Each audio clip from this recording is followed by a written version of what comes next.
Flyover State of Film was shot in front of a live studio audience.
All right, we are on episode 45 of Flyover State of Film. And to everyone, 45 is a really important number right now. I don't know why.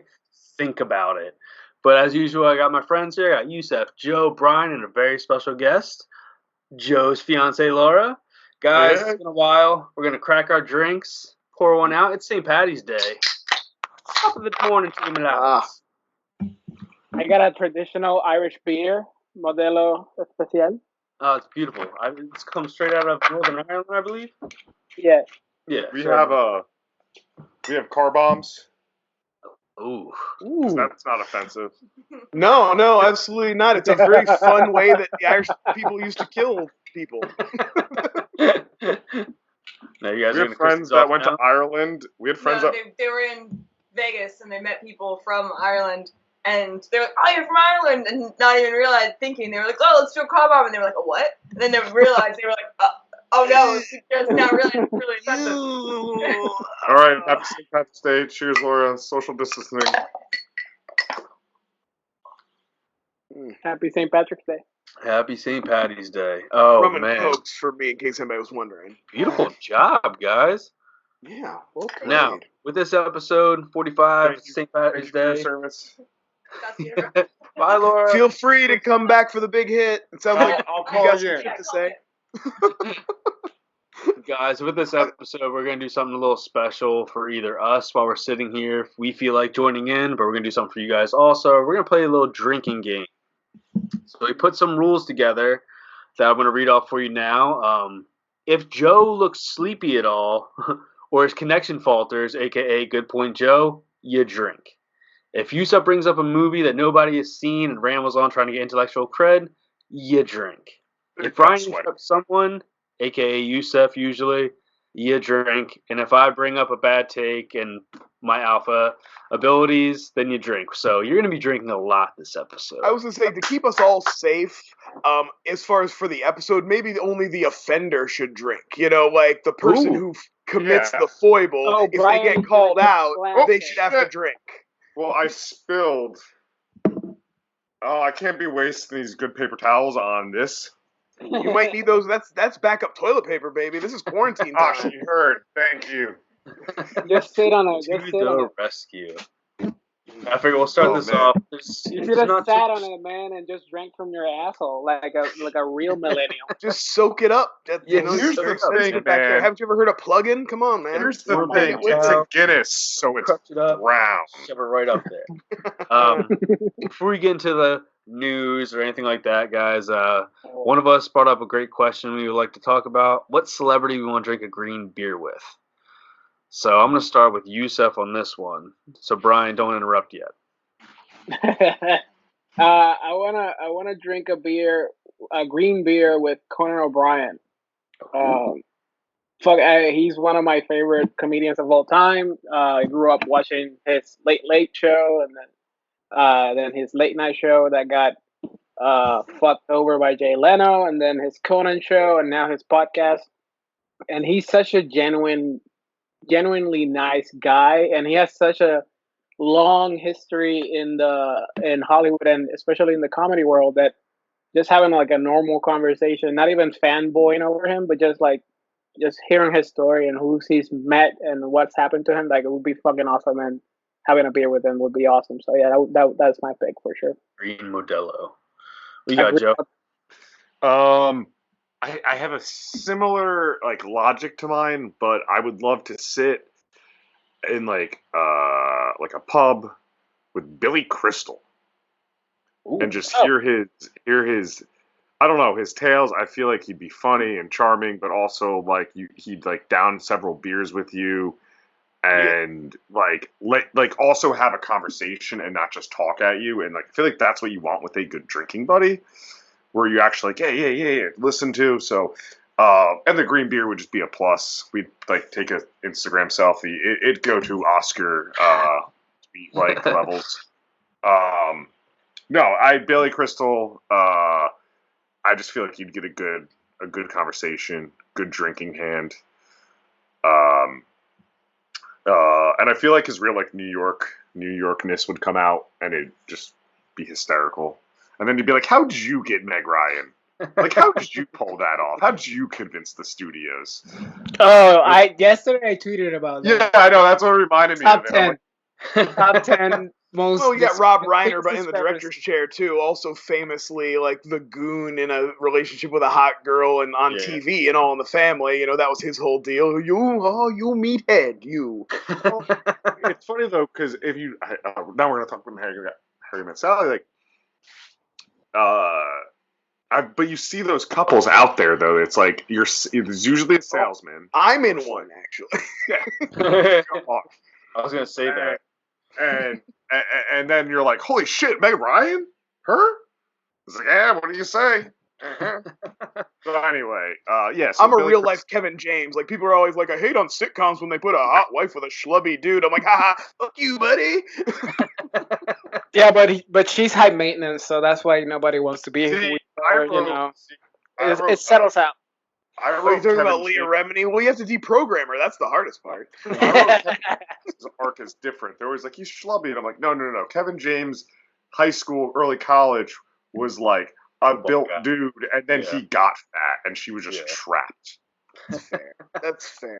I'm not that big of a King of Queens fan. TJ, who are you drinking with? Did you already do yours? Joe talked for a long time. I have a weird one that just came up to me now. I've been watching Cheers a lot. Yeah, fucking great. And this is probably the most Frasier, but it's pretty good. No, yeah, of course. But it's probably has one of those underrated characters on TV that no one ever fucking talks about. And if I could sit down, what?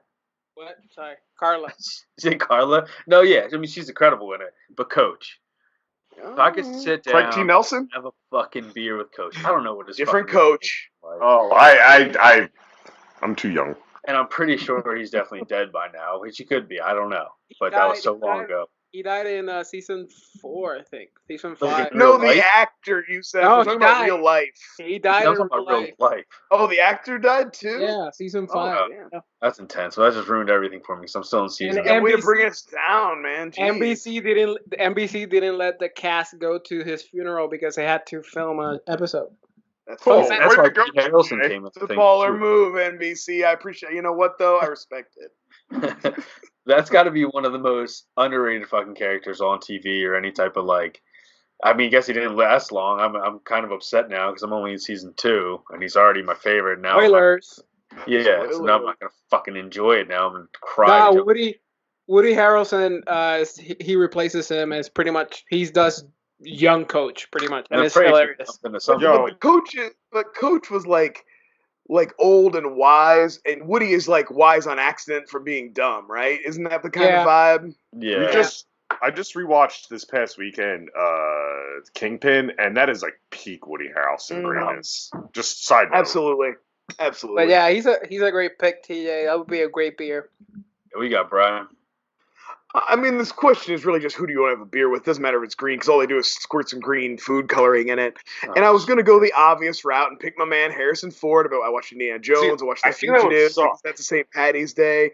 But you know what? Harrison Ford enjoys a different kind of green on St. Patty's Day, I think. So we'll just move. I'm going to shift over to somebody else whose work I appreciated over the weekend, and that was stunt coordinator and stunt woman extraordinaire Zoe Bell. I watched Once Upon a Time in Hollywood. I'm a big fan. I've been a fan since, obviously Death Proof, but also there's a great documentary called Double Dare about her kind of getting the role of Uma Thurman's stunt woman in Kill Bill, and also telling the kind of story of Jeannie Epper, who's an older stunt woman who was in Wonder Woman. She was Wonder Woman's stunt woman. And it's a really great documentary, so if you check that out, Double Dare. But I love Zoe Bell. She was actually got to act a little bit in Once Upon a Time. She was hilarious. And just a really cool, down to earth lady, and also has now been like at the top of the stunt world in Hollywood for like 10 or 15 years. Who was she? She's Kurt Russell's wife who comes out and yells at Brad Pitt. You can tell because she's got that Australian. She's a Kiwi. She's got a New Zealand accent. I remember her in the movie. She stood out. Well, she was a stunt woman for a long time, but now she's been the stunt coordinator on Quentin's movies a couple times. And she still does she'll do some smaller B movies and straight to Netflix shit that's actually pretty good. There's a great movie called Raise about these people who kidnap these women and make them fight in this pit. It's a really badass, got some really brutal fighting in it. She stars in that with Doug Jones, who's in that also. So check that out. I've now recommended 2 movies already. Man, look, this is what a great segment turned out to be. This is a hell of a podcast. And we haven't mentioned Iris yet. I was going to say, well, spoilers now. Speaking of that, and movies that Brian's recommended, I guess we could recommend some more because all the movies in theaters are being pushed back. Everything's pushed back. No one's seeing anything right now. Joe, what do you say? There was a VOD thing? Yeah, so I think it's going to be interesting to watch, to see unfold. But movies that were not slated to go on VOD or currently in the theaters are some new releases. Universal is the first studio to say, "Hey, if you want to watch it, it's $20, and we're going to drop them." And it's a rental. It's not a purchase. And to be honest with you, at least that's something. Hey, thank goodness I got to see Invisible Man in the theater when I could pay $10 for me and my wife to see a matinee. Yeah. That's for both of us. I honestly was thinking, because the one I do want to see that right now is being dropped like that, and I think smaller movies this is gonna happen to. They're not gonna be able to. They need to drop those prices down. A rental price, no way you could charge more than what's top end? $8 maybe for a rental. You can't. But it's different. It's different since it's not making a theatrical run. Yeah, I feel the only one that's gonna benefit from it, I think, is Trolls. Yeah, kids. And it's because of all the kids that are at home. If you price so out much shit out there to stick your kid in front of. Why would you pay $20? If you have that weird kid, that is a fan of Troll 1, you're a bad parent, but 2, you have now the new movie.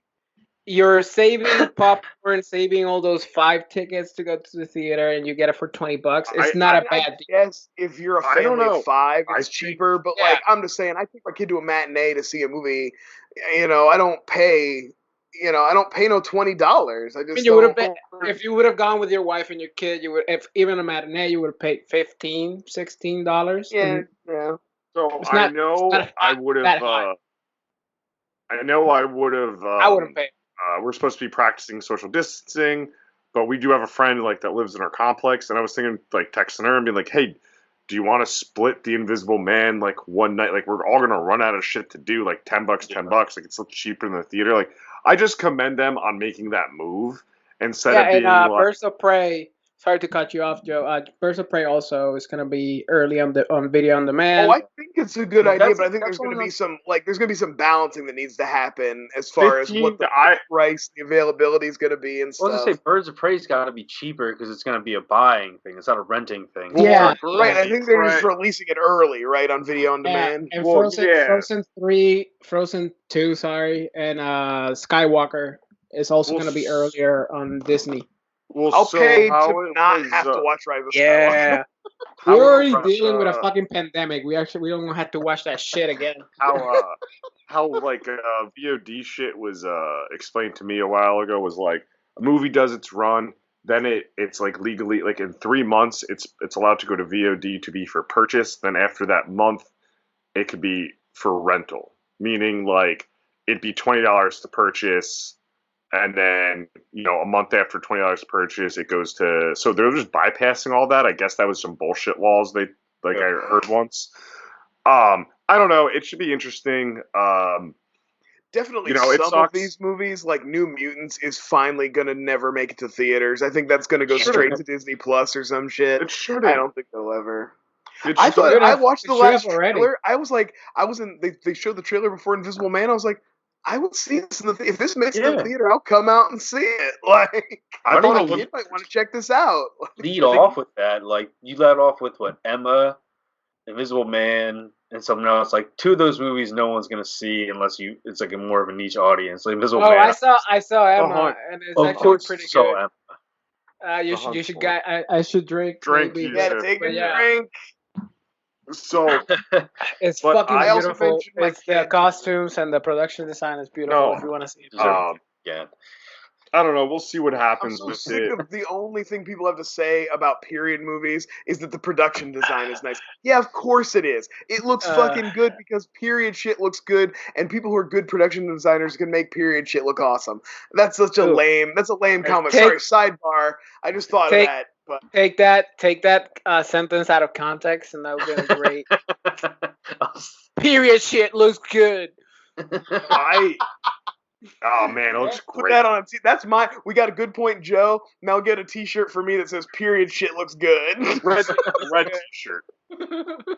Red, just like a really dark red T-shirt with this says, and the font should be like a liquidy looking font, like it looks like water, kind of. Listen, Ghostbusters. listen, Brian. We got all the time to make all the photoshops happen these days. Yeah. Hey, and I don't care how many people like that tweet. That was a funny idea, and you did a great job executing it. Fuck you Yeah, guys. I'm surprised things are loving that. I'm surprised. It's fun. I've just been enjoying making them. All right. Well, speaking of that, Joe, and your brain, what's your topic this week? So I was wondering if you were we're quarantined and you could watch one movie series, and I'm just taking this out of the equation. You can't It's be a kind of like smart the ass. desert island question, right? Yeah. You like. Yeah, and it's only for like, let's say like 6. It's a long period of time, but not that long. Let's say it's several weeks, right? Let's say 4 to 6 weeks, and it's not. And the one I'm taking off the board is you can't do just say the MCU as a whole. You could say Cap 1 to 3. None of this. You have to pick your franchises. Yeah, you have to pick or Thor 1 to 3 if you're going MCU route. But that doesn't take some others off the board. Like it could have a dozen movies in its franchise as long as it's continuing that the linearness. So Yusuf, I know we started with you last time. TJ, what is your franchise? Way to tease me, Joe. I'm sorry, That's good podcasting, guys. guys. Now, I was thinking about this. I'm trying to think of movies we haven't talked about yet. Of course, I could say certain movies we've talked about 1,000 times that have at least 1 to 6 movies in it, but I haven't talked about this one ever. And it has nothing to do with St. Patty's Day, or maybe it does. It might have something to do with that. I'm going with one of the longest running horror icons in a long time. My guy, Warwick fucking Davis. The Leprechaun franchise. Because you got Hell yeah, baby. 6 films in this, and all of them range from I like that to holy shit, that's real. I realized that in my collection I only have the first 3. That means I don't have space or either of the hoods. Yeah, so right, I might need to I might need to expand. Yes, They're so all on Cinemax right now, and I'm Oh, yeah. thankful my parents just have the full cable package because that's what I was able to watch today. I just watched the first one today, starring Jennifer Aniston's original Nose. so good. Yes. Brian should drink. I contend that Brian should drink. See, you got 4 films in this: Leprechaun 1, Leprechaun 2, Leprechaun 3. One's in Vegas. I don't know where the rest of them are. Then there's in space. Vegas is 3, I think. Yeah. Space, It's like- 2 in the Hood. Yes. Back to the. Back to the hood. Oh my god, that was. Excuse me, it's Da Hood, I believe. Like, Yeah, let's it's Da show Hood. some respect, guys. A friend with Ice-T. weed is a friend indeed. That film, these films, it's just one of those things you put on. You can do things in the background. Like, it's just a background movie, or you can actually sit down and watch it, pick it apart if you want, but you just enjoy it.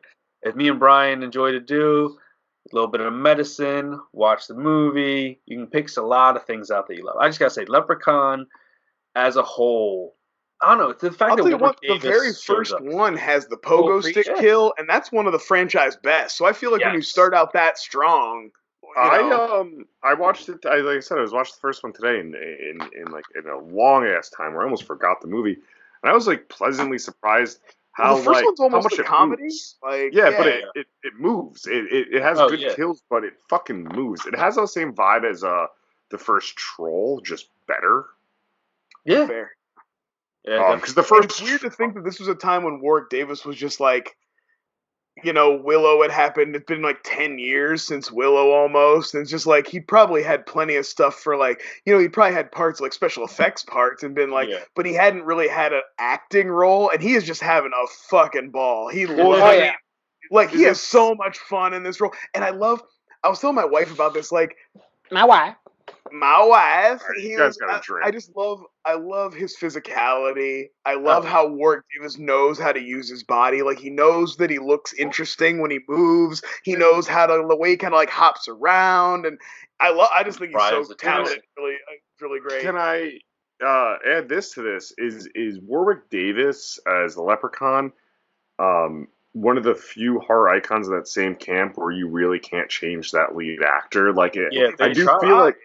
I know they did. I think So two bad. Leprechaun movies but I mean, didn't work. I mean, like Robert Englund makes Freddy, and that's the number one. Like it's just you like without fully reinventing that whole thing. That's who that We're is. about to see if they can do it with Candyman. And Candyman, it's gonna be you there. It's gonna be right. him. I think it'll be more of a transfer thing. He'll be like possessing the new guy, kind of. Yeah, and as great as Mark Hamill's voice is. I mean, it's really tough to top Brad Dourif's voice at all. I don't give any shit to Mark Hamill for trying. I literally forgot about Chucky. Chucky's the but other one that you don't see Dourif. You know his voice. Yeah. See him in other movies, and you'll hear him say like words like "fucking." But literally, Warwick Davis's body and physicality is part of that character, and the way it's portrayed, and the way he feels when he's on screen. Yeah, so no other actor can come out of another person's dick. Yeah. So Brian, you have a lot of thoughts. What is your pick? Well, you guys let me drink again on this episode, so I'm more chatty than usual. Even you got to watch out. And then every time, and then you made a rule where when I interrupt, I have to drink. It's like it's a progressive, like getting worse. We can't travel to meet up this April, so I miss you, babies. Oof. Social obviously, distancing. For my pick, easy money would be to take just a favorite franchise like Star Wars or Aliens and just be like, I love this. I know I'm going to enjoy it. It's like comfort food. But I was thinking something. I was like, what's a big franchise that has a lot of shit in it that I'm not familiar with and that I don't have any like love for and that I could maybe I'll enjoy some, but maybe I'll just get to shit on some. And I think the James Bond movies are what I would take. I consider that. Yes, it's like 25 movies now, and I literally I've seen like 4 of them, maybe. So like, I mean, that would be a lot of brand new material, and maybe I would fall in love, or maybe I would just like have a hate watch. But either way, it's like something to keep me invested, over this quarantine. So I think my pick would be James Bond. Obviously, I'm not. There's been some that I like. Like I like Casino Royale as just a solid action movie. Everybody liked Goldeneye, but I actually also liked the one after that because it had Michelle Yeoh in it. I was like, fuck yeah, bring Michelle Yeoh into the James Bond. In fact, Tomorrow Never Dies. Tomorrow Never Dies. Remember when they were talking about giving Halle Berry her own Bond movie? I was like, fuck that. Give Michelle Yeoh her own Bond movie. I don't think so. That's Die Another Day. Because my dad... Die Another Day is the Halle Berry one, but Tomorrow Never Dies is the Michelle Yeoh one. Yeah. My dad loved fucking Bond movies, and like that was a thing as a kid. So I have a soft spot for him, but I vividly remember him. It was like, I don't know, like I was like young, but I remember him coming home being like, you want to go to the movies? You want to see the new Bond? And be like, yeah. And we both walked out of the theater, but like, that was bad for Die Another Day. Tomorrow Never Dies. It's not great either, honestly. I think maybe Goldeneye was the only good Pierce Brosnan Bond movie. That I saw that one the other day and it holds up. It's I say that Goldeneye is also good because of the video game. Well, it definitely helps. The video game definitely like helps our nostalgia for it for sure. That is the most complete movie to video game story too of a video game. Yeah, it is. Like you play GoldenEye, the video game, it's like 27 levels. It goes through everything in the fucking movie. With 2 extra rules. levels. And fun fact, the where Sean Bean dies, that's in Puerto Rico. That's a satellite that's in Arecibo, Puerto Rico. That's fun Oh, fact. yeah, it's like those ones that like scans outer space for aliens and shit. That's a really good pick, Brian. I mean, it's weird. I like James Bond, but I never go back and watch them. Except I think I've seen Skyfall a lot because that was just like it moved. It just moved. People say I've never seen it, but people say it's one of the better. It's like they had Casino Royale was great, and then Quantum of Solace kind of dipped. And then, and to be fair, because the writer's strike mostly, and then they say Skyfall's maybe the best one. Maybe Casino Royale and Skyfall are the two best. I've only seen. And then the last before that, what was the last one they made? Dog shit. The new one, Spectre. That was like the most recent one. Spectre was Daniel Craig has been a good Bond. I mean, but that's great. That wasn't even. He's batting 50% right now. My whole thing was just something that's got a lot of material and that I'm not familiar with, and that James Bond was like the perfect pick. But I talked enough. Who's next? So I considered Apes, but I thought Brian would pick it because Apes is kind of the same boat as Bond for Brian. Like I know a few of them, but I don't know the dips that were in the middle. Underneath the Planet of the Apes. I think I just all that shit. when we start doing those little flybys that we've been talking about, I just found out what mine and Yusef's gonna be. Yeah. So we got time now, guys. It's gonna be the first episode. Fuck you guys! I still have to work every day. Me too, but from home. I've been quarantined since August. But I have to consider that if we're in this scenario where we're quarantined, I'm going to be with my lovely wife, and she's an extreme fan of Harry Potter, and I'm also a pretty good fan of Harry Potter, so I'm picking Fantastic Beasts. The Harry Potter franchise, excluding Fantastic Beasts. And that wouldn't count either, because spin-offs. Yes, they don't count. 7 movies. If you tally up, most of them are 2+ hours, so that's a good amount of. It's actually 8 movies. Seven. There's 6 books, 7 movies. Okay, all right. I'll take that. No, that's wrong. Chamber of Secrets, Sorcerer's Stone, Prisoner of Azkaban, Order of the Phoenix, Goblet of Fire, Half-Blood Prince, and then the other one split into 2. That's 8. What's the other one called? That's the 2-parter. I don't remember. What's the 2 parts? Deathly Hallows. Deathly Hallows, and then Deathly Hallows Part 2. That's 8 That's movies. the only name I remember. I'm not saying you're wrong, but you're wrong. Okay. You're right. So yeah, that's pretty much my pick. You need to rewatch them clearly because you fucking don't even remember how many there are. Also with these, you get like. Hey, you guys wanted me to drink, and this is what fucking happens when I'm drinking. Okay, we're going off the rails. This is like an early episode. This is like one of our like 3rd or 4th episodes where we all got fucked up. Yeah, we got stage fright.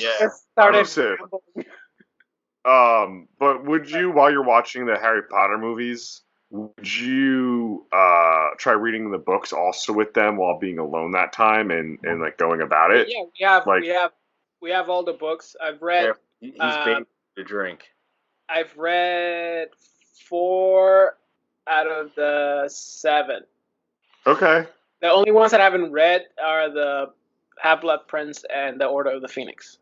Gotcha. Okay, cool. I just was wondering because I feel like that would be really companion. It's like, oh, cool, I watched this movie. Yeah, and I can critique what the adaptations were and what they missed and what there you go. and the cinematography and all that stuff. Joe's just baiting you into it now. No, I was generally wondering. The Harry Potter films too. You get different seasons. It grows, and it is not something so stale. Like because I also considered like the Friday the 13th ones, but they're like one note as well. Yeah. But we can make fun of them So that's an added bonus. But if I've known that Brian wasn't gonna pick the Apes, I would have definitely picked the Apes because that's a huge franchise, and there's a bunch of missing spots in my repertoire. So, Joe, what's up, man? Yeah, so I kind of went through too. I went through like the horror catalog myself. Because as you guys know, I do like to do like these like franchise watches. Like, I'll pick a random week and I'll just pick a franchise and watch it all. So Friday you the picked 13th Land is Before still Time. it's still a dead spot for me. But I thought about the situation I was in. Honestly, I know it's cliche. I would go with the Fast and Furious films. I feel like it'd be easy to like. There's some moments where it's serious enough by like the fourth time watching around to be like, holy shit. But like it's dumb enough where I'd be like, great. Like it's kind of everything. Yeah. Where I do think if I picked just the horror of it, like horror franchises, I would get either bored or They like get a little samey. Yeah. I definitely passed over Fast and Furious on my way to picking Bond. Like that was something that crossed my mind, and I was like, "But what's a movie that has? What's a franchise that has even more movies I haven't seen?" You know? Honestly, like if I could go back, I would pick Bond because I didn't think of it because it's such a good pick. But Fast and Furious, like I don't know, I think it'd be a ton of fun. Like especially like we used to said, like Laura, who was here earlier and she'll be here later. Like I know she would want to sit down and watch that with me too. Like, oh yeah, my wife would hate Bond. She would be like, "Well, I guess I'm doing a lot of watching YouTube." like it and they're dumb. Like I don't think we realize how weird that franchise went from being pretty mediocre action movies that weren't even action movies. Like who gives a shit about cars? They were mostly racing movies. Yeah. And then all of a sudden they became spies now. Yeah. I was in the store getting batteries, and you just like walk by the register, and there's always just a bin of like $5 Blu-rays. The very fucking first one was Too Fast and Furious, and I fucking love that goddamn sequel. I think it's one of the best ones out there, man. Dude, it's so shiny compared to the first one. It's just like up. There's a lot of CGI in Too Fast, Too Furious. I remember. Like, wow, you guys leaned hard on that one. And it had to been like the 5th or 6th grade or whatever. Too Fast, Too Furious came out. I remember like I went to the movie theater with all my buddies, and we saw it. And I remember I went home. And I just fucking ranted how great it was. Oh, yeah. Because it was like, there was this scene where these cars came out of the garage and it was confusing everyone. And ludicrous. It's got the guy. I love and ludicrous. That's it. That's all you have to say. And ludicrous. like they're I don't know. And I do feel like I'd rewatch them, at least the first one, and be like, I forgot all of this. Yeah. Tokyo Drift is a fun one too. Yeah. That one's the worst one. I tell you what, I got a soft spot in my heart for whenever a franchise tries to like cast a new lead. You know what I mean? Like I actually thought Bourne Legacy with Jeremy Renner was halfway decent, and I love the idea that they were like, fuck it, we'll just get another country ass white boy and we'll pretend, like we'll just put him in this movie. That's good enough. Like we'll just make him the lead now. So with movies that you guys want to see, what are some franchises that you don't fucking understand why people actually want to see them? Yeah, that was smooth. That was good. I liked it. This is Yusef's topic, by the way. Yeah, TJ. What franchise are you baffled? We kind of mentioned it earlier. I mean, I guess I get it, but I don't because I love the Harry Potter films. I think they're amazing. Why in the fuck are we continuing? Like I saw an article, I was like, is Zoe Kravitz going to return to Fantastic? Oh, you mean the Fantastic Beasts ones? Those ones are so fucking bad. I feel like that is destined to turn into a Netflix series, right? Or like or Disney Plus or whatever, Apple TV. It's gonna move. It's gonna shift. They might put out one more movie, but they're gonna shift, right? It would be on HBO Max first off, or but also, it blows my mind that they were like, hey, J.K. Rowling, here's a contract for 5 movies, carte blanche, basically. Yeah. I mean, they were printing money. I get it. They were printing literal money with all the merchandising and the parks and monsters, whatever. toys. But fuck, is that movie bad? Well, it's I like thought they would have like shifted. And I love watching shit like that. They gave JK the shot. Like, hey, you've never written a movie. Here's a multi-billion-dollar deal. Write it.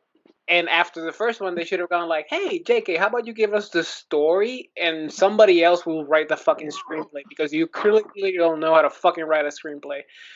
And the second one is like double bad. It's so bad. Take the best part. Everyone loved it. Colin Farrell was like one of the best parts. They took him out of it and replaced him with fucking Depp. You're just like, he was great in it. What's happening here? So I love films like that, but even why do it anymore? I don't know. It's just like, it reminds me of like Cars is the most successful Pixar franchise because of their merchandising. Yeah. And piggyback with Yusuf say, like, I don't know, the Fantastic Beasts movies, the first one, we all went to the fucking theaters and we were with like 3 Potterheads. I remember walking by, it was terrible, and they were all so blind, being like, no, it's pretty good. I'm like, you're wrong. Yeah. Like usually, like, I think you should have your own opinion, and that's fine. No, this one, I'm like, you're wrong. No, there's a right and a wrong, and you're wrong. If you're gonna do merchandising and the movie's called Fantastic Beasts, like I for one don't remember one fucking. That's a great point. Yeah. It was like, why wouldn't you build a the little one that's Steel Silver is literally the only one that's in my. Yeah, it's like something you probably have. Do you know the name of it? No. Do you know like shit like that? Like it's just like one of those. I don't even know the name of the. Well, that's the thing. The movies aren't about Fantastic Beasts. They're about weird politics in the like World War II era of magic. It's fucked up. Like it's like, what are you like? At least just call it. Just be like, we're doing Hitler with wizards now. Don't like find a name that's like World War Wizard or something like that, and just fucking like what this Fantastic. It feels like they tacked on. They're like. They'll throw a couple creatures in because that's in the name, but that's not what the movies are about. Where they got it wrong, honestly, I think first and foremost was casting Eddie Redmayne. Yeah. What did he come off of playing Stephen Hawking? Thank you. But it was like the theory of everything, but it was just he's such an uncharismatic lead. That you're like he is our generation's Hugh Grant. Like he's that kind of like I'm just so befuddled. I'm sorry, I can't. But at least but he's missing the charm of Hugh Grant. Well, but at least Grant doesn't look like. At least Hugh Grant doesn't look like he's transitioning. And we need more prostitute stories about him too. So. He was in that movie, The Danish Girl, where he was transitioning. I tie it together. Call me Yusuf today. Drink. Who's next? Brian, what franchise are you befuddled? Now I this pick, I don't know if it technically counts because the last movie was in 2016, and there isn't a new one scheduled yet. But there've been like a longer gaps than that between these sequels, so I feel like we could still get another one, and that is the Underworld franchise. I am one of those guys. I like the first one very much. I actually think the sequel is really good, and I don't mind Rising Lycans either. The third one, where they go into the past, is kind of cool, but the last 2 have been very bad. Like I like to watch the Resident Evil movies as like ironically that's like my guilty pleasure franchise, and the last 2 Underworlds have veered into that. In fact, that's my pick. That's your pick. Oh, we're just so in sync, baby. I mean, I can't. Jeez, don't you guys sleep with each other? We do. We do. It's really expensive because of the traveling. But it's like I said, I'm this one might be dead, but I can't be sure, and I just cannot believe that they've managed to sustain. Why don't we just lead right into Yusef's pick? No, Brian, it's not dead. They're gonna make another one. Is there another one? I didn't know if it was scheduled. Can we just say it right now? How did this get made? Just covered like Blood Wars or whatever. Right. That's And- kind of why it was on my mind. I do like that's Yeah. kind of had it on. And they mentioned at the end of it, we was like, oh no, there's another one confirmed. Well, that's why I said I was like, I know there's been more than 3 years between sequels in this franchise, so I fully believe that we're still well within the window to get another one. Kate I think it's Beckinsale like can do whatever the hell she wants. That's what I was to say. I feel like Kate Beckinsale could just like be like, I want to make one, and they'll be like, great, you're gonna be Selena. That's her name, right? Selena. I also mean, feel like it's a are we- franchise are- where one good movie could come back and bring it. Like all you need is like the right idea because it's cool. It's like vampires what? versus werewolves didn't That's- stop being interesting in the last 15 years. It's still an interesting idea. Like That is the fucking way of thinking that kept Resident fucking Evil alive for 6 in fairness, fucking the films. 5th Resident Evil movie is one of the better ones, though. I love that first one. I know you I like didn't the start. 3rd one. I like the 5th All right, you one. said Brian, you have to drink because Yusuf didn't start talking yet, and I do have a question about the Resident Evil movies. Are those McG also? No, No, it's, they're all directed by that other guy, Oh, right? Thomas- PT. Paul, Oh. not Yeah, Paul Thomas, Paul Paul W.S. Anderson. Paul W.S. Okay, is he still married to Mila Jovovich? I think think they so. divorced. Oh, then there's going to be another fucking Resident Evil. But the last one had the word "final" in it in the title. Sure. What was it called? And if we've learned anything from Friday the 13th, that is the end of your franchise. That was like what their I was gonna fourth say. out of 12. That was what I was gonna say. Did he direct Hellboy? The new one? No, the guy but who it directed had the same vibe. Yeah, it really did. It literally did. Yusuf, please. Why Resident Evil? So Mila Djokovic can't act for shit. But that's not the issue. Like, fine, let's cast the worst actress in the world as the She's lead always of a been 6. beautiful, and she's never been a good actress. No. So the first one is decent. Like, I enjoy it for what it is. It's adjacent to the feel of the games, even though it doesn't care much about building tension. But the rest, for some fucking reason, became a superhero horror franchise, and where we kept adding more superpowers to the lead, and the bad guy just became a cartoonish version of whatever the fuck he was supposed to be. And then they kept bringing on people from the game, supposedly, for Yeah, like, they finally got to Leon Kennedy eventually. and Did they they? were fucking Yeah. horrible. Yeah. Chris And Redfield. there's They like did a that all in scene- one movie. One of the scenes, I think it's from the 4th. It's the blonde from the movie, from Ally the Barker. video games, and she's just like shooting and going like this to the camera with her chest. And I'm like, this is Resident Evil 5, and there's gonna go a 6 eventually. And people defend this fucking movie. I have a cousin. He has I think he has a PhD in engineering. He's well established in his life. He's super fucking smart. Yet he defends this movie as if they were fucking Casablanca to him. So Not there's so. supposedly smart people that genuinely think this franchise is good.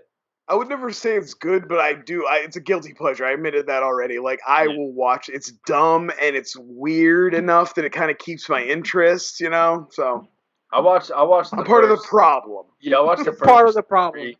I like Mike Epps. His like involvement in the second one was probably one of my favorites. And then Ashanti comes in and ruins it all. Wait, Oh, yeah. Mike Epps is in this? Oh yeah, It's it's Yeah, he's in custom. the third bitch. one. He has 2 golden guns and Yeah, shit. it's custom. Pretty rad. So like, those things I love. And like, I'm a huge fan of Guys, you're video just games. selling these. You're You're selling- you're just selling this movie. I'm a huge fan of the video game series, but it literally has nothing. Joe, good point, man. That's actually a great fucking pick. Even I mean, you can add it to the horror month. I love Resident Evil 4, the video game, oh, it's so good.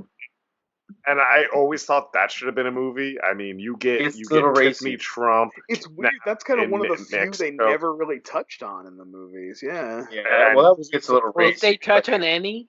It's all in South America. Oh, there's definitely game shit in the movies, especially like fucking Sure. Nemesis is in Resident Evil 2. Like that's like Liquors, full all on with its rocket launcher and everything. Yeah. Now speaking of Oh my Resident god, Evil 2, yeah, the fucking graphics of that bitch. Star. it's fucking insane. Joe, what franchise you think sucks and shouldn't continue, or you're So, befuddled by? so I do not understand the pause movies. like I get Airbud and Airbud's existence, Jesus good Christ. movies, but the Airbud spinoff features. Point, Joe. Great Pause, fucking spooky point, Joe. Great point. Jesus. Such a good point. You nailed Am I it, man. back? Great point. You're back. Just drink. All right. The fucking Airbud spinoff movies are terrible. There's like 30 of them. The Air Buddies? But have you seen them? Yeah. I was gonna say, I've but seen like, does a anybody few. even watch them? I don't. All right. That Well, that was my pick, man. Do we have to bring Laura in here? Did she make you watch these? Do we have to have a talk? We've watched one or two, and they're creepy because they talk. Dogs talk with bad CGI. Yeah, see, that makes no sense because everybody never fucking talked. You could have been like MVP. Airbud was just a type. dog, right? Yeah. He just knocked the ball into the hoop. That's about it. And he had that dude who was his clown savior. Oh, no. No, I'm going to try audio for a bit because I feel like the connection's business better. I mean, we can hear you. We don't I be wanna missing see your beautiful face, but All right, I'm back. Nah. I'm not. all right. Is that Wow, I did think everybody? Airbud just fucking hacked the Flyover state of film. Don't ever mention his name again. Okay, say Airbud 3 times in your mirror. No, so that was just fine. Like I was trying to think of like a franchise or something. I truly do not like understand why it exists, and I don't know why that's the first that came to me. Because every time you go on That's Netflix, fair or like though. Amazon, I can see where you Yeah. come I to that. love I can. And there's a lot. Like, not only does it weird that it exists, but there's a lot of them. So I think that's a good pick, actually. like I'll say this: That if pick, if Baby Geniuses had more movies, it would be that fucking franchise. But there's only 2. I fuck with Baby Geniuses the first No, you one. don't. Watch it, rewatch it, and it does not hold up. The first one I do. They're never good. First one's really good. Alright. So, Your Brian, top, baby. We're Brian, very on topic this month, right? Whose topic? Is it Yusuf's? Brian Virus. It's my turn. It's me time. Yeah. Well, I wanted to do something that I am sure no other podcast will be talking about. Something that is so interesting and original that no other place will be covering of time. And that is, what is the best movie about a virus? Ooh.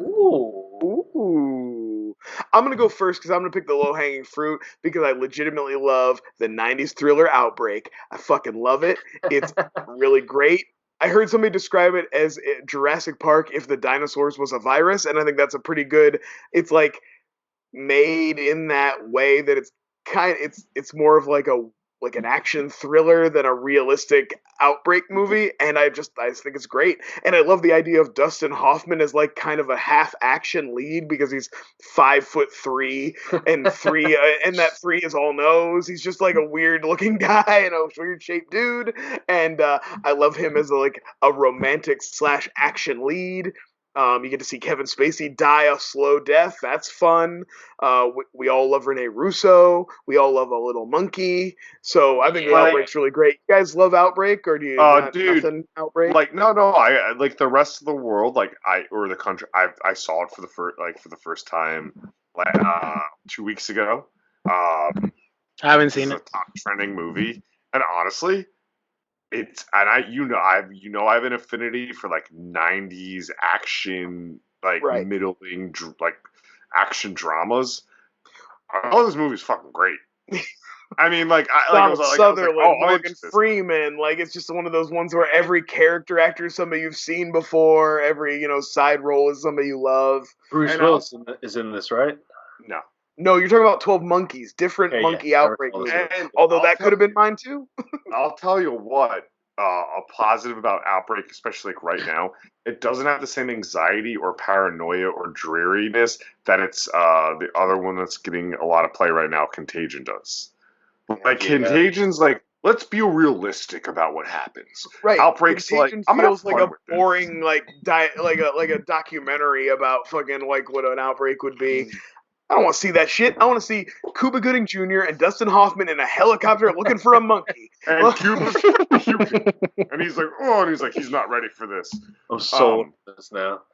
Dude, but it's generally like it's a good movie. I'm with you on that. Yeah, all joking aside, Outbreak like it's a solid 90s thriller. Like it legitimately holds up pretty good, I think. Like I don't,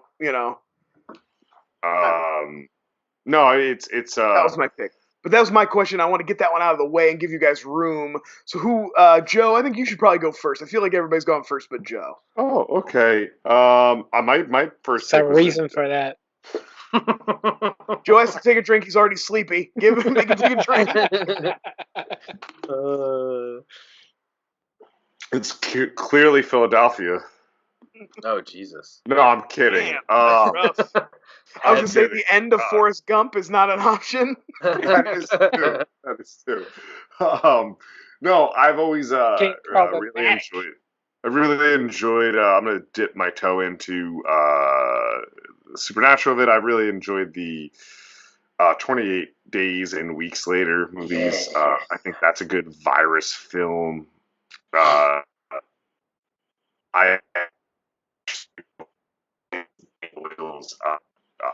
Good movie. point, Joe.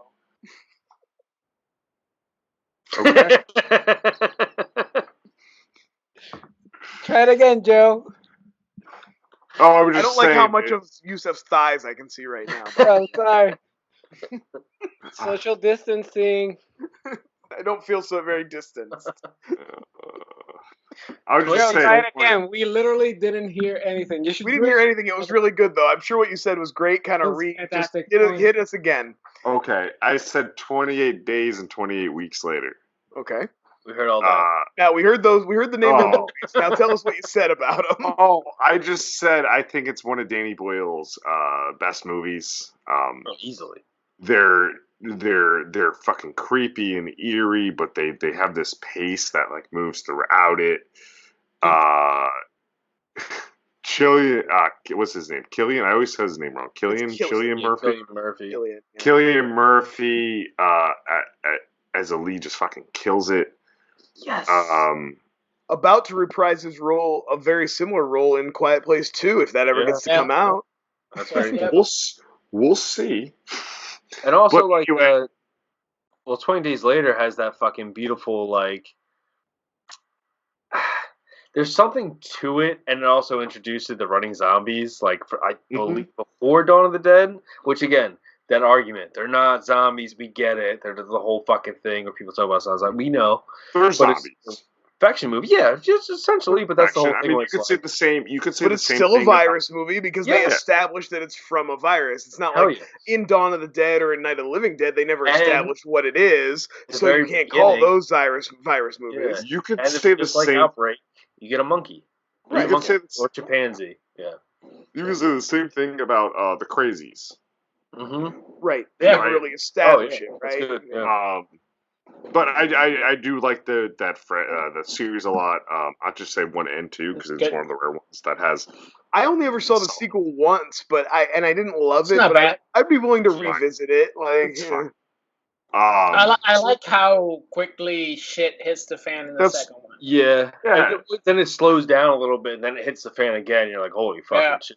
Yeah. But You it's know- but definitely the first one is like superior. But yeah, the second one. Well, and like all great zombie movies, it turns out that humans are the real you know what I mean? Like you And think you the get- scariest thing is the zombies, Yeah. and it turns out the humans. It's Oh, really yeah, well that made great film. scene. Absolutely. It's like one of the best scenes in the movie is with Naomi Harris. Was like her introduction to like at least American eyes is when her and her buddy are the ones who picks up Cillian Murphy, and you think they've been together forever and they've been going through this fucking apocalypse for a minute, and then the second she sees and he's fucking like wounded by a zombie, and she just hacks him up. You're like, Yeah. oh, She doesn't even give him a second. He's all like, wait, nope, Yeah. fuck you. sing. Yeah, Heartbreaking.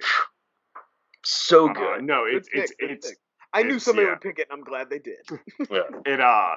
Because Yep. honestly, I don't think like true virus movies like Outbreak and Contagion get released that much because what we're doing right now, they're like a little too real to like probably get funding for. You're going to see a surplus of them in 2 years. We're definitely going to get some now. But An asshole writing a coronavirus script. but generally, though, you're not really seeing. Actually, can I have an honorable mention on this? Just because, for my brand, Mom and Dad with Nick Cage. Ooh. And Blair. Selma Blair. Selma Blair. Honestly, I mean, it's low budget. It's a virus outbreak, like just something in the area that has very happening vibes. Ton of fun. It's on like Hulu.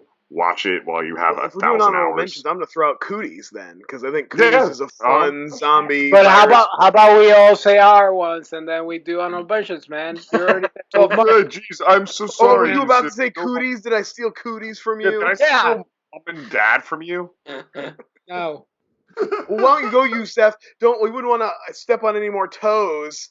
Oh, TJ, go you, TJ. I'm a gentleman. Okay. I mean, guys, mine's not necessarily like a virus thing, but that scene in Beauty and the Beast live action movie where the mom gets tuberculosis, that's just fucking But seriously, I do like again, that mask. I do like to see the plague mask in play. this isn't like a fucking movie that has anything to do with that, but I think like the undertones to it definitely have it, and it's something that you don't want to spread to your world. And it's also underrated. I don't think a lot of people like this or saw it. It's the movie Life. I saw Life. Life was fucking It's good. a really good fucking movie. It's about one fucking, alien life form that eventually... Yeah, it's an alien knockoff. It's fine. But the fear of having it come to Earth and spreading its fucking, like, wings on the shit, like, eventually you get to see spoilers in the movie. That shit fucking goes down. Like, those type of fucking films like that, like, they definitely don't want to do what we were just talking about. They, there's not a lot of fucking movies about, like, virus outbreaks and stuff like that, unless it's in the 90s. So they do these different takes on them and just use it as, like, social commentary to it. So now, like, you got all these people who are going to run out and do these coronavirus movies that will have nothing to do with the coronavirus, but it has something to do with it. Either it's people fucking raiding toilet paper in an entire movie or shit like that. But I just think Life, with like Rebecca Ferguson, Jake Gyllenhaal, he's got a great cast. Ryan Reynolds has a really strong role in it. Life is fucking a good movie, and I think it was mentioned on here once, and we heard it from Corjandro. It actually would have been a great prequel to kick off a Venom series, especially how Life that was looked. the fun like thing to it. Yeah, that would have been a cool little thing. But as a of all the Alien knockoffs, and obviously Alien's just such an older franchise at the point, it is well to have movies that are similar to it. I mean, they started making Alien knockoffs like the week after Alien came out. There's so many B movies that are just that. There's so many. It's not. I mean, I didn't mean to be passive aggressive. I actually I enjoyed Life just fine. It was a very well made Alien knockoff. This is a good one. As always, to pick up what TJ is saying, like, Ryan Reynolds is a scene stealer. I think in anything he's in Life, he's particularly is sacrifices stuff and does social distancing. He's like, "Don't come in here! I got the virus on me!" Like those, it's like it's one of those fucking. So, it's a good movie, and I did feel that holy shit, it's ending, like because it's just absorbed in that fucking that pod. You don't that's know a really good where's landing where. Yeah. No, I haven't seen it, but it's nowhere, so I don't want to pay for it either. I think I've it hasn't hit Netflix or Hulu. Well, let's have TJ rip it from his Blu-ray and send you a copy. Hey, that's illegal. Send him the digital if you have it digital. Yeah, you ever seen that FBI warning in the beginning of your DVD shit, Brian? I don't pay attention to that. I only liked it when the DVDs had that little like. You remember they would show like it would be like a little mini commercial and it was shot all early 2000s. Like you wouldn't steal a whatever. You wouldn't steal steal a car. So don't steal a movie, and it was all shot fucked up like a music video and shit. We all remember. By the director of Suicide Squad.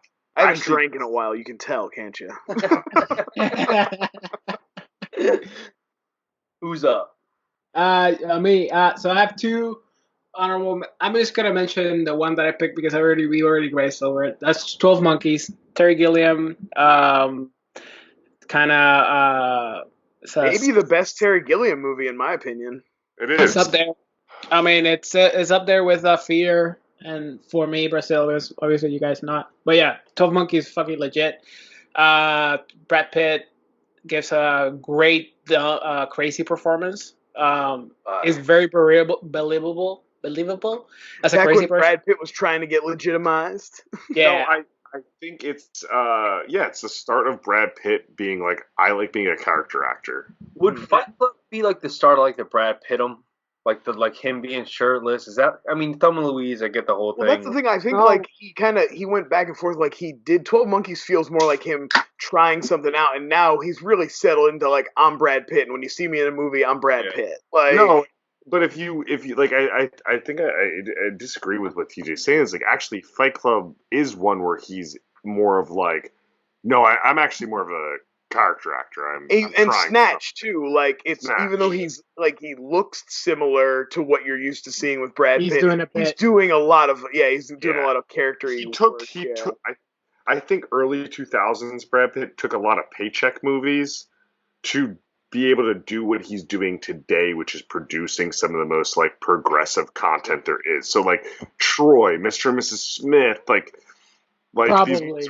Ocean's 11, like it's like take money. He cashed in, absolutely. But yeah, 12 Monkeys, good shit. Has a great ending. I always love that ending. And no spoilers. That's an amazing one. Spoilers. If you don't know anything about 12 Monkeys, go in blind. It's great.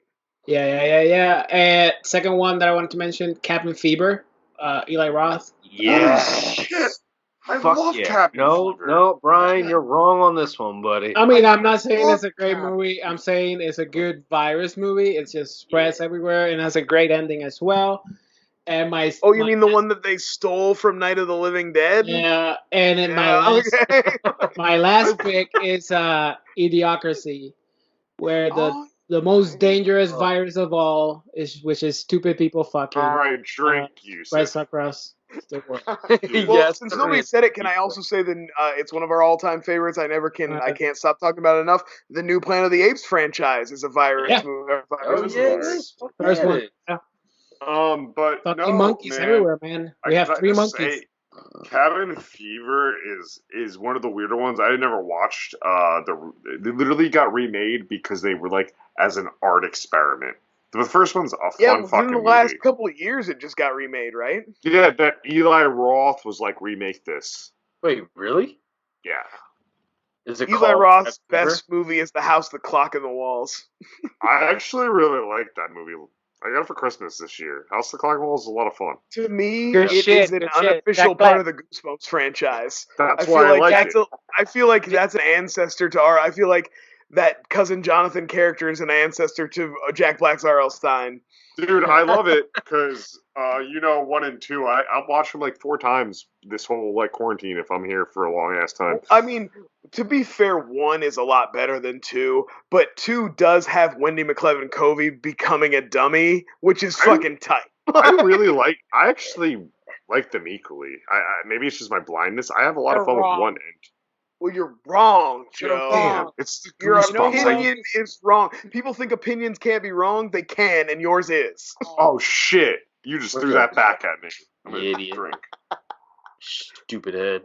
How about we talk about the shitty movie we watched? Oh, we done with topics already? Damn, we flew through the fucking topics. That's right, guys. It's almost 10 o'clock. It was this guy's fucking pick this week. This guy. So I picked a great movie, and I picked a movie from 1998. Again, Spike TV, when it was fucking man's TV. Men, boobs, and beers, baby. We watched The Big Hit every night after 10 p.m. The Mark Wahlberg led. I don't know who the hell directed it. Oh, no. I was going to talk about this. The director is a Hong Kong cinema guy. Yeah. whose name Makes escapes me. I don't have sense. IMDb pulled up, but it makes sense when you like once I knew that and I was watching this movie, I was like because it has that kind of like kung fu hustle, non-congruent, doesn't 100% make sense vibe to it. You There's know, breakdance fighting.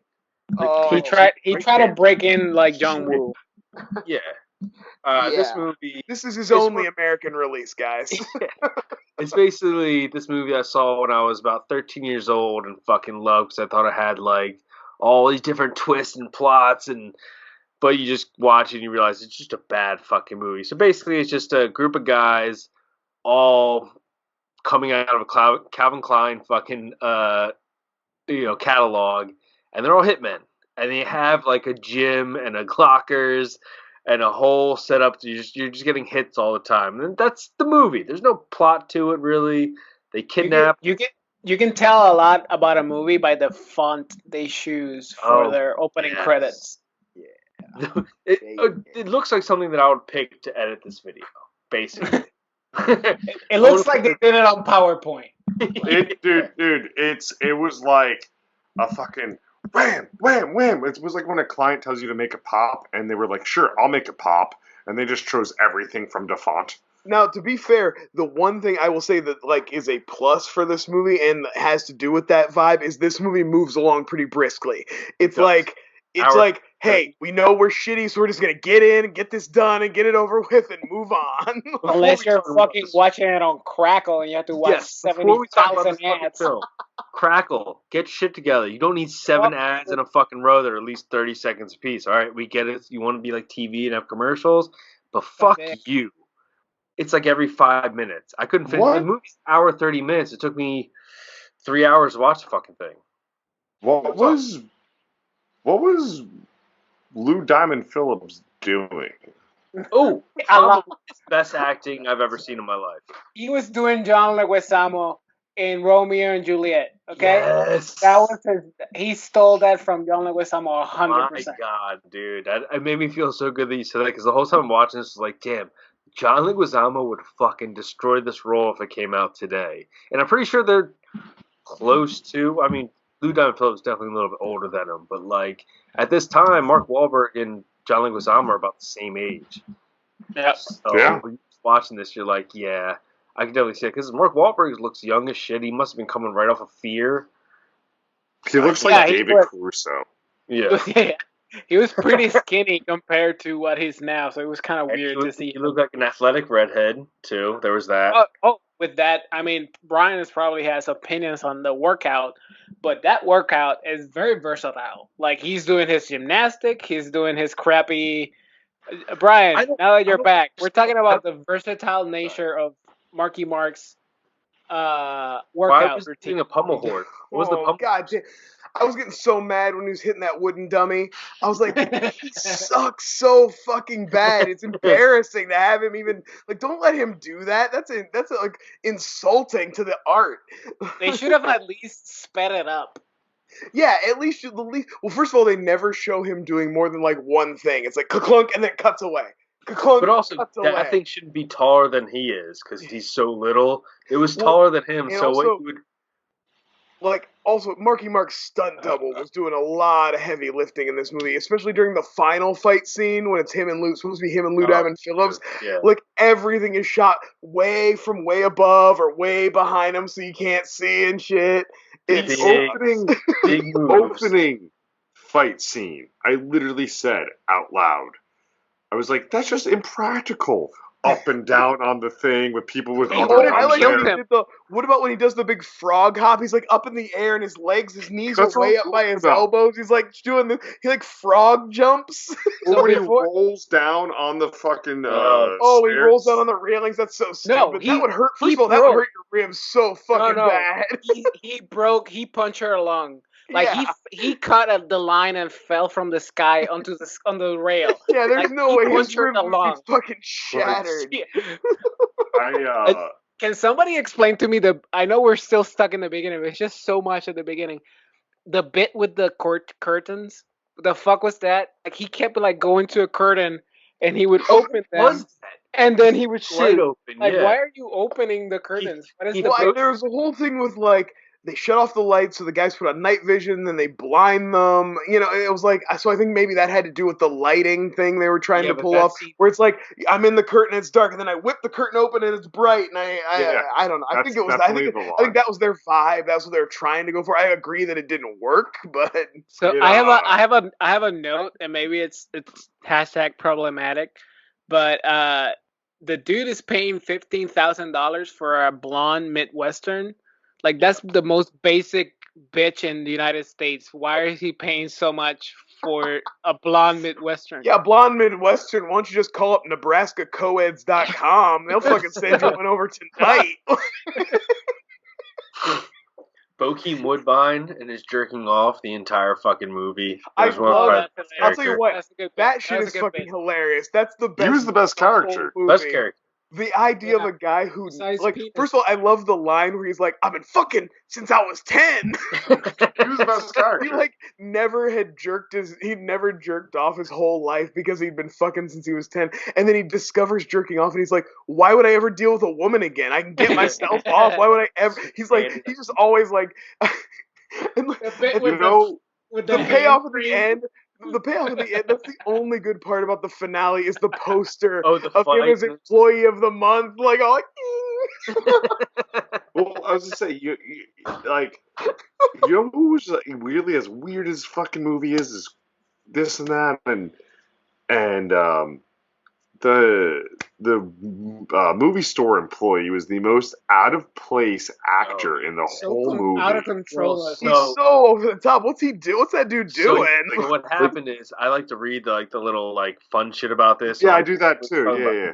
So Bokeem Woodbine used to stuff socks in his shit before all their gym things, so his dick would look so much bigger than everyone else's in the thing on purpose, just for those scenes. And the other one is the video store clerk was supposed to just be a voice. And this guy came on, and they thought he was just like so out there on the screen. They were like, "We got to give him a role in the film." And then he ended up being honestly though, like, because of how fucking dumb the movie is, I kind of love his performance, like, because he comes in the very end, and like this movie has been so stupidly over the top the whole time, and then like honestly, his performance makes Lila Kazan as Christina Applegate's mom seem subtle, and he comes in and just like destroys this whole movie. Oh yeah, no, but shit. Yeah, he's but crazy. before we talk about the dad and the mom, the fuck was Christina Applegate doing? Her voice accent, right? I figured what it the out. Fuck? I figured it out. What the fuck? She was pretending to do a bad New Jersey accent. No, it's what Jewish. Bundy thinks a Jewish person sounds like. Yeah, that's what it is. It was like a Hitler movie that were making fun of Jewish people. Well, what's crazy is that her character, first of all, it's Christina Applegate, and it's Christina Applegate in 1998. Literally, I think Married with Children maybe had just gone off the air or was still on. It was like maybe at the very end of it was peak Applegate. Her character is very Kelly Bundy. She's like a dumb, money grubby kind of.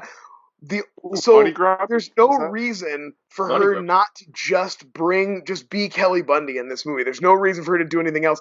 But because the writer decided they needed to do this thing with her parents and like the Jewish versus Catholic thing, so like she felt the need to like lean into this accent. It's so weird. It's and they had to drag Elliot Gould into this, and I'll tell you what, he delivered when he goes off at the end, when he's been drinking all day and he finally gets to have his moment, it is really good. That's probably the best scene. Delivers. He had a lot of fun. I mean, Elliot Gould. But then they got him puking like a damn joke too. Then it's like gross out shit with him. It's like he has that great scene, and then it's all just like gross out nasty shit after that. I'm kind of I kind of like that. That kind of bums me out. Sorry, Joe. Go ahead. Finish it. You drink. You did the thing I usually do. Fuck you. You drink. No, man. I would just say that this movie just had me perplexed. That's the word.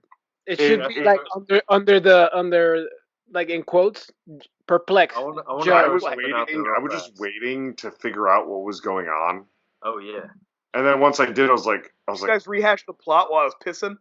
No, Did that's you tell that anybody? was what I was gonna say before Joe interrupted me with speaking first. You could say the plot in 2 sentences. Yeah, It's not a difficult kidnapping plot goes to. wrong. So that's what I wanted to talk about, the fucking schoolgirl that they kidnap, which is very weird. How old is she supposed She's to be? supposed to be in college because TJ and I What both kind of read the college trivia. wears uniforms though? She's wearing a Catholic Well, school. originally it was supposed to be. Listen to TJ.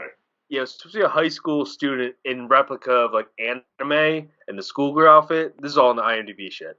But then the director was like, "Well, that's probably not okay." So they made her. To be fair, the actress was 24 at the time. Yeah, so they made her a college student just to to make things good. So like Mark Wahlberg, I think is supposed to be like 23 in this, and she's supposed to be like 20. If you say so, but I don't buy it. If you say so, yeah. And also, she's the daughter of Mr. Chow of Chow Restaurants in all LA in real life. Her name is China. Oh, that's her. Yeah, her name's China Chow. I knew that. Yeah. So one thing I was like perplexed is the word of the day for me for this movie is dead bodies are just like trash in this movie. Yeah. Like you could just pick them up, put them in regular. He tried to put it in or deer meat. Maybe they're deer meat. His girlfriend stepped on a dead body and was like, ugh. Yeah, he literally puts them in like Glad bags too, which I'm like, that shit would rip. Yeah, but that's no way that would hold. No, you could tell they're the Flex ones. The Flex didn't exist. The Flex didn't exist in '98, TJ. It could have And been. the dog was ripping on it. That would have ripped in 2 seconds. But like that's the thing. Like the woman who I first thought was his girlfriend. Oh, they pull the old switcheroo on you. Yeah, who I'm like, and then he just owed money. She was just another person he owed money to. Like she steps on the dead she's body. his girlfriend, but he's also got a girl, Christina Applegate. He's a fiance. She's like the girlfriend who knows what he is, and then Christina Applegate is the one he's hiding everything from. When he and there's like the running bit of his stomach, like Yeah, he can't Baylock. people hating him. Yeah, what is the Baylock? I was thinking about how Mark Wahlberg would never allow himself to play this type of character anymore. Like, he's too much of a tough guy. He would never let himself seem like such a played out, like, chicken, pussy whipped guy who's like so worried about what other people think. He's too much of a tough guy now. He would never take this role. I 100% disagree, because at the very fucking end of the film, him and Lou Diamond Phillips, so he does the whole, which fucks me up with this whole movie, is they do the fight scene near the end of the movie where Lou Diamond Phillips and Mark Wahlberg on the hood of the car. You think he dies. And then he shows up at the video store, and they show you how he escaped it. Yeah. But regardless, Mark Wahlberg gets that one delivery where they both come up and he spins his knife. He's like, let's fucking go. Let's throw hands. Like, that's Mark Wahlberg. I actually... just to get to that point. But TJ, I agree with Brian, though. His character trait is, for the most part, being more of a pussy. Yeah, being a pussy and a pushover. Yeah. Everybody takes advantage of him the whole movie. Even when after when the shootout's happening, and the parents are like, was it Christina Applegate and her mom are crawling by? Yeah. And he's like, "Are you gonna break up with me?" And then the mom crawls up, who's been nothing but a cunt to him the whole movie. She's like, showed obvious disdain for him, and he's like, "Oh, well, I guess this is goodbye, Mrs. Whatever." And I'm just like, what the fuck? No, man. Why was the neighbor so aggressive?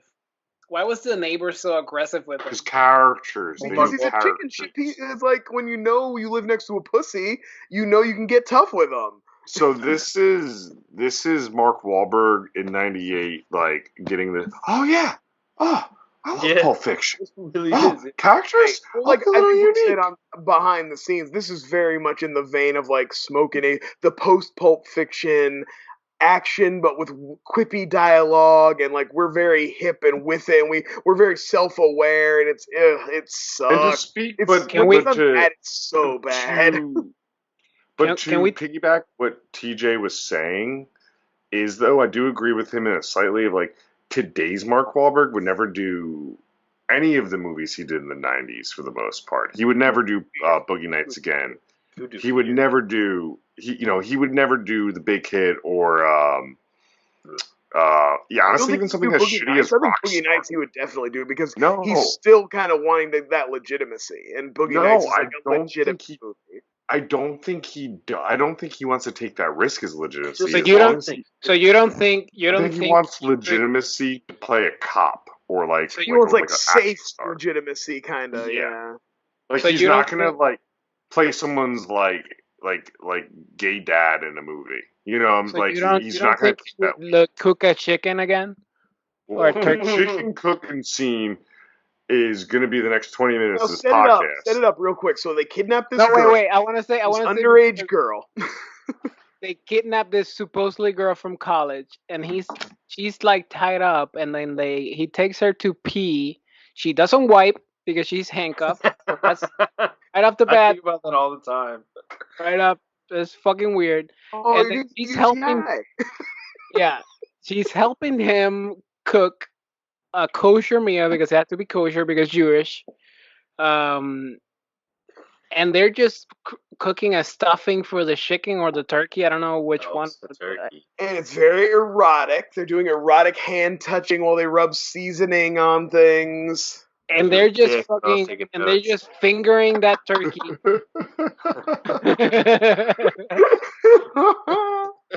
Dude, all that salmonella. Like Yeah. what the fuck? If they had gone with it, if they had sex, because spoiler, they don't, she would have gotten salmonella in her vagina, and he would have gotten 100%. salmonella in his dick. So gross. Plus Dude. a UTI. It she- just goes for so long, and they have so many shots of them stuffing the fucking turkey. Comfortable. Okay, And he's now doing it I so wanted to talk like about this this. because I need you three people have seen the movie, so I need to know if there's a scene that I missed. So I'm gonna walk through this real quick, okay? She gets kidnapped. Then they have the scene where he takes her to pee, and she's like, "I need help taking down my panties" or whatever. And then she's helping him cook, and oh, can you undo my handcuffs so I can help you better? That all turns out to be a ruse. She hits him, she tries to escape, he ends up knocking her out again and putting her in the trunk. Then all the shit happens with the dinner. Lou Diamond Phillips shows up to kill him because we never talked about how like Lou Diamond Phillips did the kidnapping, and then you find out that the person they kidnapped the girl from is friends with their boss. So he gets put in charge of finding the kidnappers, and he's gonna make Marky Mark his patsy. There, we've hashed through all that. House of Paris.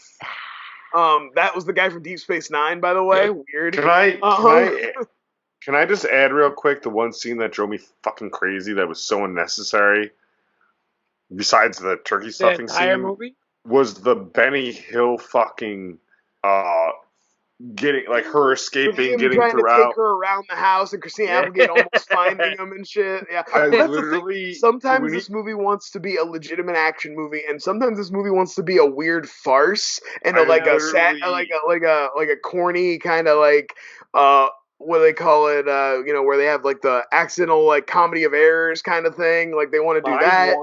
My one It wanted to problem- be a Charlie Chaplin movie. Well, My and also one that's very problem in Asian that- cinema. To be fair to the director, that's a very Asian cinema thing of having like No. all the genres kind of represented in your movie. But listen, my one Hashtag problem Parasite. with that scene is that he threw her in that one, like the bathroom, I guess, with the two doors for some reason, and Christina Applegate walks right up, and this woman's not just throwing her body against the door to make noise, like she just Right. that was Or the like only when you part have a that gag was in your mouth, like check this out, guys. That was the only part that's that pretty was noisy, right? Like you probably hear me if I felt like making noise. You could probably still hear me, right? I'm gonna choose not to hear you. Sorry, though. Brian. I just felt that was the time to I talk love, about. I love, one I love, part I that love, drove me fucking crazy. I love to hear Brian make noise. Well, good. I'm gonna go back to my original point. So I was just we kind of rehashed the plot a little bit. So she fakes out, she tries to do a fake out on Mark Wahlberg and hit him and escape. She doesn't get away. She gets knocked out. She gets put in the trunk. Then he has the whole thing, the dinner scene where things break off with where he's revealed to his girlfriend's family, and the shootout with Lou Diamond Phillips starts. He gets in the car that she's in. He takes off. She's still knocked out in the trunk. He takes off. They're shooting at the car. They're shooting at the back of the car where she is, where like she's likely going to get murdered. he ends up like knocking them off the road or running them off the road or somehow. He gets her out and puts her in the front seat, and there has been no. Now, this is where I need you guys to see it. Tell me if I missed something. Yeah, There's been no I know what you're. change I in know the your question. situation. No. There's been no change in the situation as far as I could tell from when she tried to escape and was just faking him out Oh, she and loves. got put in the trunk, and now she's in the front seat, and she seems to be legitimately in love with him now. Yeah. Like Yeah. just out of Nothing changed. nowhere. Now she just legitimately loves him. They have She- weird, gross makeout where he only makes out with her so top much lip. tongue. Why does So he much only make tongue. out with her top lip? Because Mark Wahlberg Dude, has that thing where he tries to be this very was sensual. tight. I literally made the same face as them fucking the turkey when they were making out. I was like, It's So very much, upsetting. So much wet mouth. so much Kissing. tongue. so much. No, it's like one of those things where like she's like, so what do we do now? And he's like, well, I drop you off, and that's it. He's all like, I She's can't like, be the only one in this. I mean, you did just try to knock me out and escape a few hours ago, but I I just can't be the want only you to one know." falling head over heels here. Yeah. And she's like, no, I'm in it because of the If we're hot gonna action. talk about if we're gonna talk about things that don't make sense, can we talk about the downhill car chase Oh of my god. of Mark Wahlberg outrunning a car, Driving and through then the woods. and the car just keeps like circling a fucking hill. I don't know awful how the CGI. hell that car. They act like leaves on the ground is the same as ice, and he just like spins around on them and shit. But also, Oh, there's this one fuck. point where he ducks under that giant like fallen tree. The car like grinds over it, but then he runs uphill, and then again the car is going downhill again. And you're like, wait, hold on. Bad. It's like that And don't that's make even any before sense. the like the tree the car's out on a tree ledge and then it falls and then the other call for and then the fake out of the Lou Diamond Phillips death. There's so much in the end of this movie. It's like when I talked earlier about the movie moving pretty well and being like a tight movie, but then the end still somehow feels long. It's like this action sequence is still going on. Why is it still happening? I couldn't tell if it was Crackle or Oh. the movie how long it. It's a It's movie, but Joe It's needs the to movie. It drink. feels long. One thing, Joe needs to drink. Secondly, the bit about the VHS. Fuck you.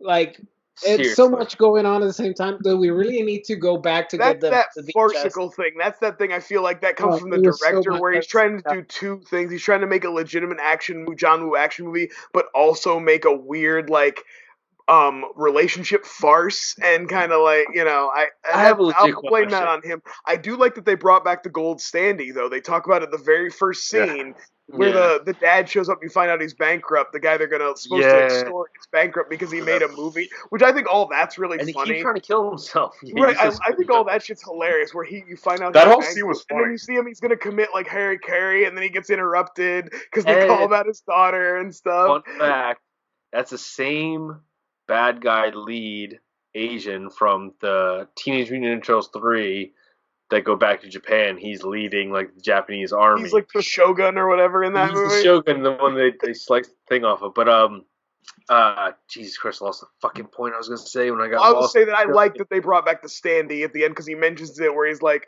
"You should have spent all that on gold, pure like whole gold standees." And then the annoying guy from the video store is all excited when it gets delivered, and then it helps Mark Wahlberg survive the big explosion. So that's one little like detail I thought was a well written part of this I love how like bad movie. Anthony Sabato Jr. is used for two scenes.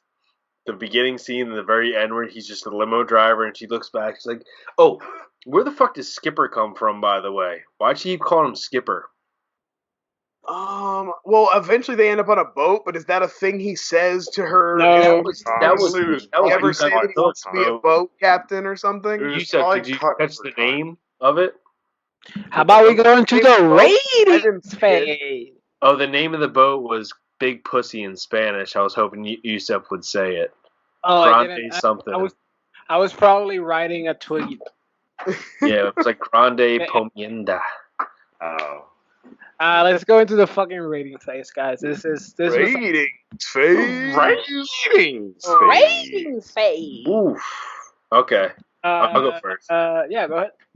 Alright, I'm going to give this... Again, I haven't seen this since I was 13.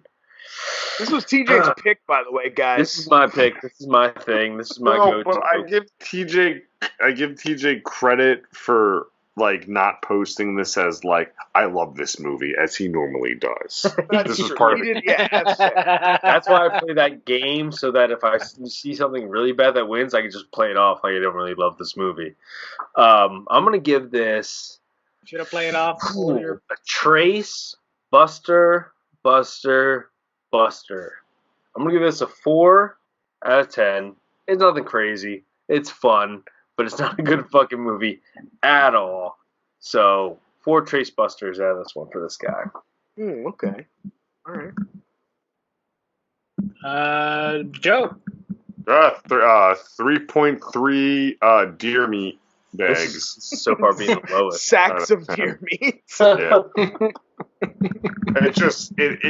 Like there were certain scenes in it that I was like, I actually have a lot of I'm having fun. Like this gets a star for this scene alone. Yeah. There's fun ideas in the gotta movie. Drink, Brian. You gotta drink. But yeah, I just there's a reason why this movie is 1 on Crackle and 2 does not register with anyone unless you were alive unless you were aware of movie releases during the release of this. That's true. Yeah. I'll go next. That way we close out on Brian and he can do his terrible trivia. I'll give it 4. I'm gonna actually give it 4 wet turkey vaginas out of 10. It's one of those movies that you don't remember, and then you watch, and the entire fucking movie plays in your head because you remember watching it as a kid. To be fair, I remembered it, and hold on, I'm gonna drink for interrupting.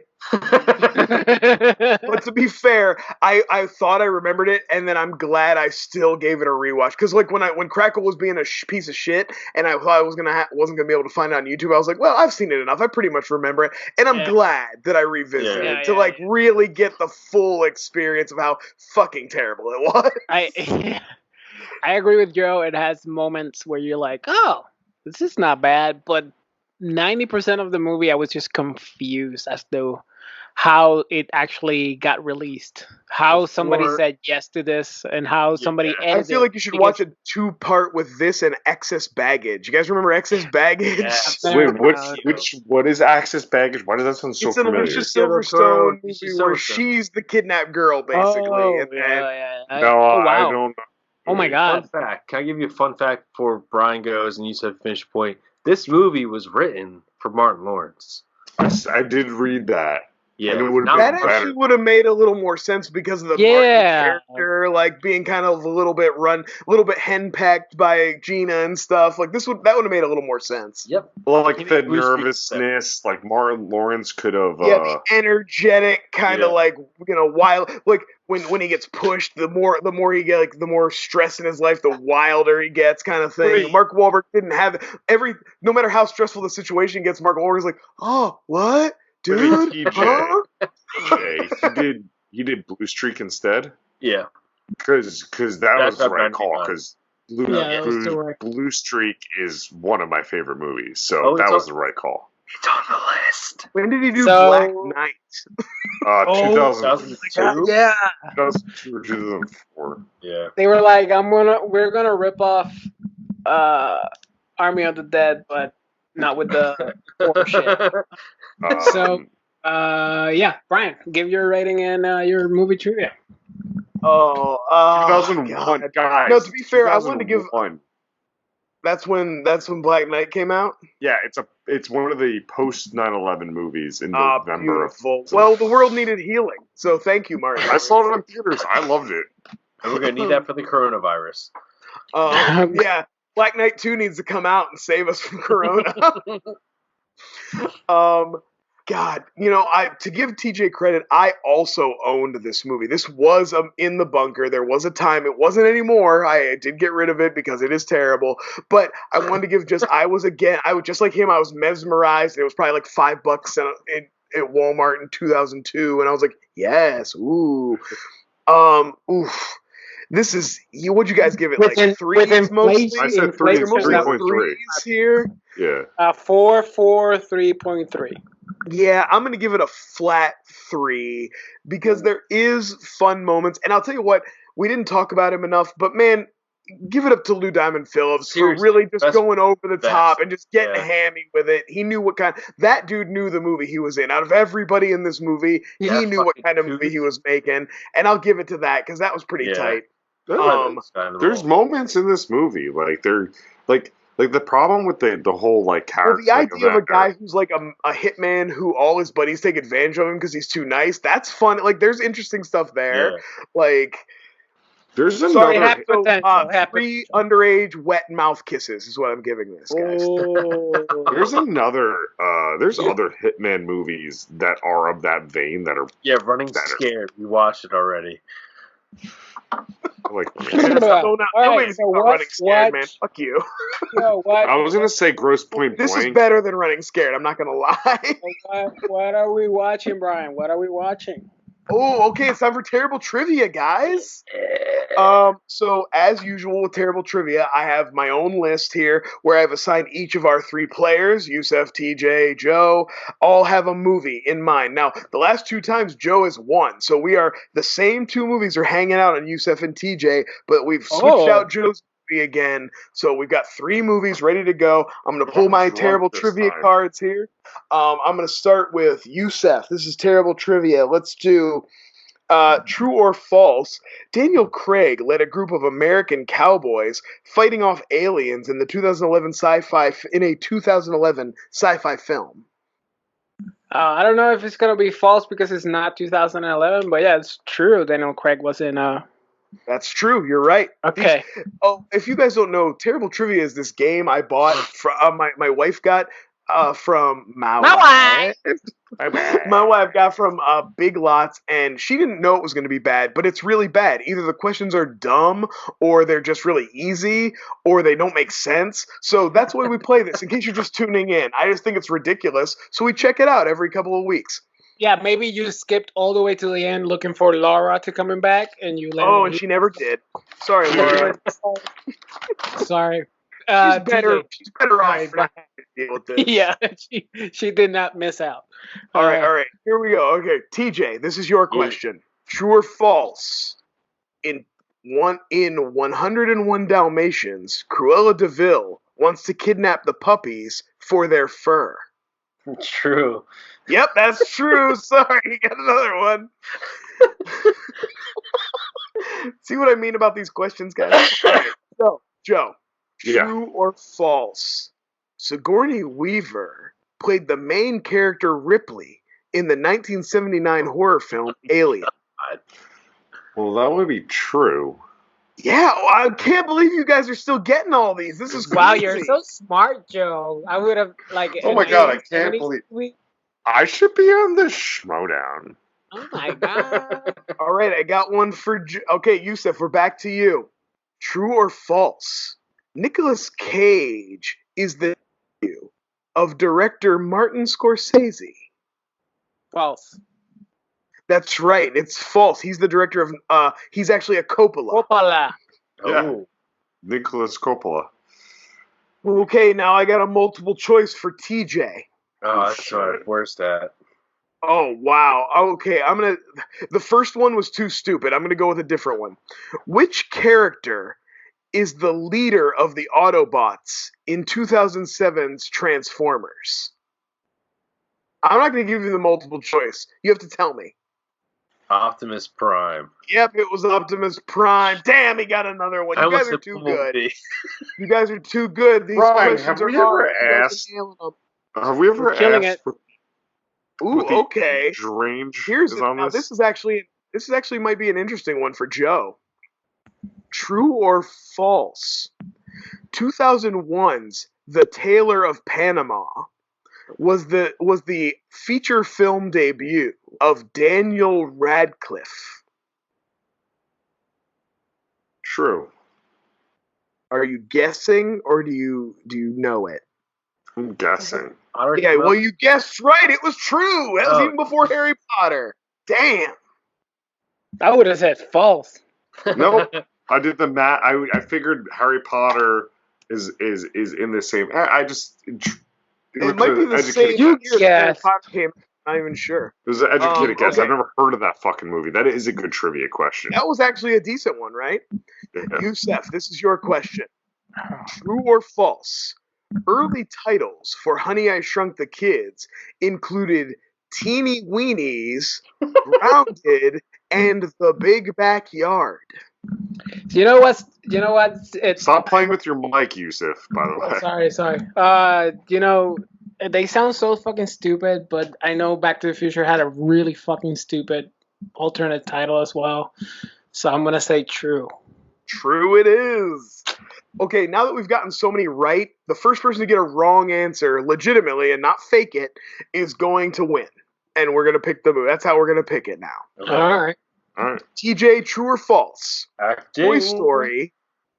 Toy Story was Disney's first venture into computer animation. True. Yep, that's true. Okay, thank God. Joe, true or false? 2002 film Minority Report was directed by Steven Spielberg. True. Yeah, that's true. Yusef, true or false? Ben Affleck co-starred with Dakota Fanning in the 2002 movie Reindeer Games. False. That's right, it was Charlize Theron. Dakota Fanning was a child. Yeah. She was barely a She child. was like a baby. TJ, true or false? The 2013 comedy film Delivery Man, which stars Vince Vaughn, Chris Pratt, and Kobe Smulders, is a remake of the 2011 film Starbuck. True. Yeah, see, that's why these questions suck, because anytime it's overly complicated and overly wordy, Yeah. you know Yeah. it's true. They give all these fucking details. It's ridiculous. I expected to get that wrong, actually. Okay, Joe, true or false? Patrick Stewart has appeared as Professor Charles Xavier in the X-Men 2, X-Men United. These questions are so fucking easy. I can't. I All thought right. you were going to ask how many times Okay, has. guys, for the next round here, because I need to speed this up, I'm going to get off the true or false. I'm going to give you multiple choice questions, but I'm not going to give you the choices, and if you don't come up with it, that'll count as a wrong answer. Fantastic. Who was the leading actress in the 2004 movie Ella Enchanted? This is to you, Yusef. Sorry. Oh, Ella Enchanted. Amy Adams. No, the answer is Anne Hathaway. We have a winner! I knew that. I thought it was Amy Adams too. No, it Yeah. was Of Enchanted, which is not Ella Enchanted. Okay. I knew that answer. So, I can't go to the movie Triage Modem. Yusef, the movie that was attributed to your name is a sci-fi classic from the late 90s or early 2000s, maybe?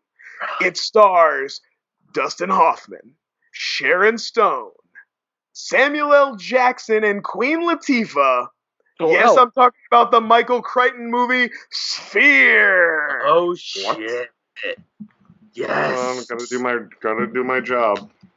I've Look it never up. seen that Tell us fucking where you movie. can find it. So Sphere is in the post Jurassic Park era where literally any Michael Crichton book or story could get made into a movie. This is one of them. It's a sci-fi movie. It takes place underwater, a la The Abyss mostly. And I already talked about the cast. I won't tell you any more than that. That is the movie we will be doing for the next episode of Flyover State of Film. And So it's only available. Find you and lead us into our finale outro. Oh, Why I Love Movies. Reviews nobody reads at whyIlovemovies.com. Bye. TJ. You guys are on Flyover State of Film YouTube right now. You guys can find me at TJ Dex. Bye. Yo. You could find Sphere on your rental sites. It's not available for free anywhere, it seems. Wink, wink. Way to go, Brian. You can find me at Don't Chandinga find it for 1. us, Joe's the man. You can find me at Chandinga 1. Been making a lot of goofy Photoshops recently on Twitter, so please give us a like and a We share. work together on those, everybody, just so you know. Just We because do. Joe does the work. We all put our minds to work on those. That's a group Hey. effort. Hey, Team. man, We're a team. The Hey, Flyover man, team. I always credit everyone in other tweets. It's not just me; it's everybody. We all work on them together. We love I that. said that. I said It's a team, No, I Joe. don't It's a believe you. team. Son of a bitch, we're a team. We are a team. Brian, where can the people find the team?